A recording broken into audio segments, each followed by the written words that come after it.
Assalamu alaikum. This is Khurshid Alam Noble, lecturer, Department of English, Haji Misra University College. Dear students, how are you? Hope that you are well by the grace of Almighty Allah. Today, I am going to talk about the course Approaches and Methods of Language Teaching. And our today's topic is direct method.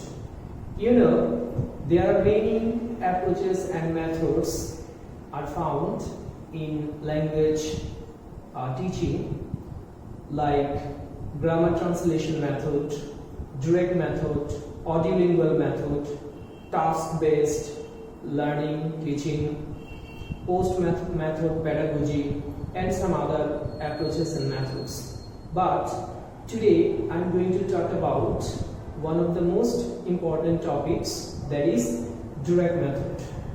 And this direct method is also known as natural method, phonetical method, anti-grammatical method, and reform method. And you must remember that direct method is the reaction of grammar translation method. Okay, but we need to know something about direct method first.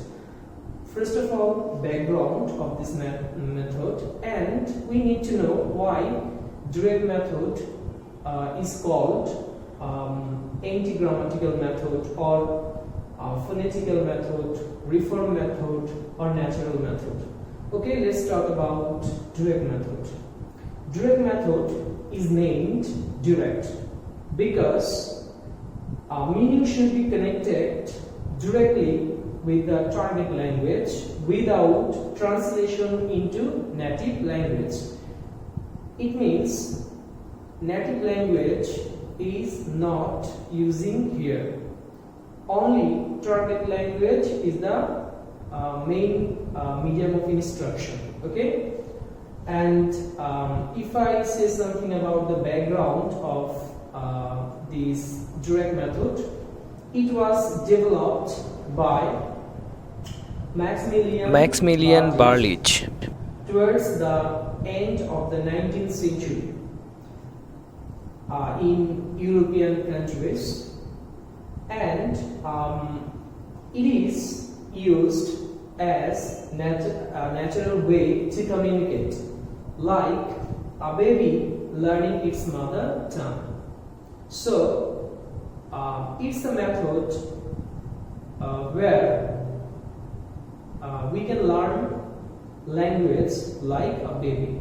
Okay, as baby learns her mother language. Okay, so let me talk about the principles of direct method. First of all, in direct method, classroom instruction was conducted in the target language. I mean, it's not a method like grammar translation method, where mother tongue influences target language. But here, totally instruction is given in target language. Okay. Even in direct method, only everyday vocabulary was taught. I mean, everyday's vocabulary was taught, and then the learners was actively involved in using the language in everyday situation. It means the vocabulary are necessary for the learners, and they only use these vocabularies, nothing else. Okay. Then grammar was taught inductively. We know that grammar can be taught in two ways, inductively and deductively. So here grammar is taught inductively. The next one, speaking was taught first before reading and writing. Okay. The next one, direct method does not emphasize on memorization but production. Okay. The next one, direct method also emphasis only in correct pronunciation and grammar.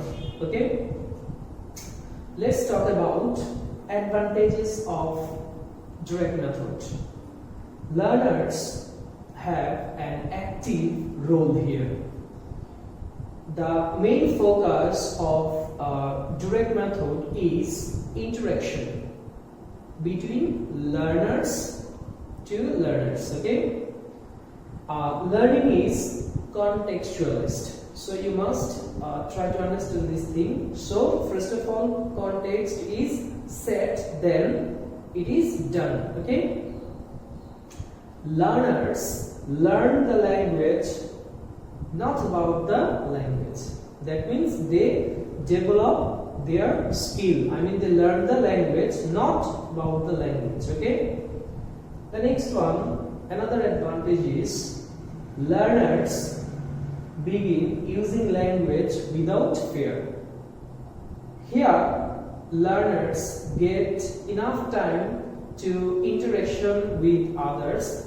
That's why they don't feel shy or fear. Okay. These are the advantages of direct method. There are some other advantages as well. Okay, so let's talk about the disadvantages of direct method.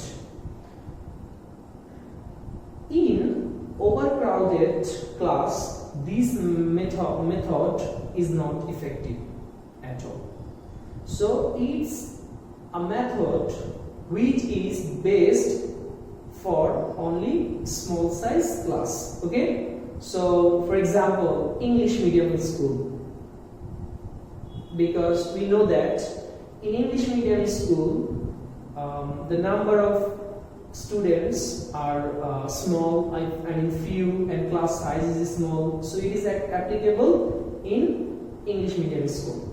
Okay, so the next point, it does not focus on reading and writing. We know that direct method always focuses on listening and speaking, but reading and writing is out of focus. Okay. The next one, another disadvantages of this method, that is teacher should be master in the subject. Okay, so the teacher who is not master in his subject cannot do well in using this method. Okay. The next one, the cost of equipments is very high. So in the poor country, it is not suitable for poor countries. Okay. Okay, so let's talk about role of students. So we need to know what role a student can play in this method. Okay, so teacher and students are more like partners in teaching learning process. So here they will interact like partners. Okay. The next one, students are active learners. That is the most important thing. Any learning situation, if students are active learner, they will learn many things. Okay. The next one, students are also the observer and practitioner. So in this method, they are observer and practitioner. Let's talk about the role of teachers. here teachers direct the class activities, and teacher is only demonstrator. He never he never translates, but only demonstrates. Okay. Even teacher helps student to make more interactive class. Okay. So if we look at this method, direct method, we can easily understand that this is a method that is for small size class, and it is a method that is still popular in the world. Especially, it is a method for small size class. Okay, so as we know that there are many methods and approaches available in the field of teaching and learning, but direct method is one of them, but still it is a very important method. Okay, so I think my students, you have understood. So if you face any problem, then you can talk to me, okay, by using social networking sites. Okay, so that's all from my part. Thank you. So Allah Hafiz.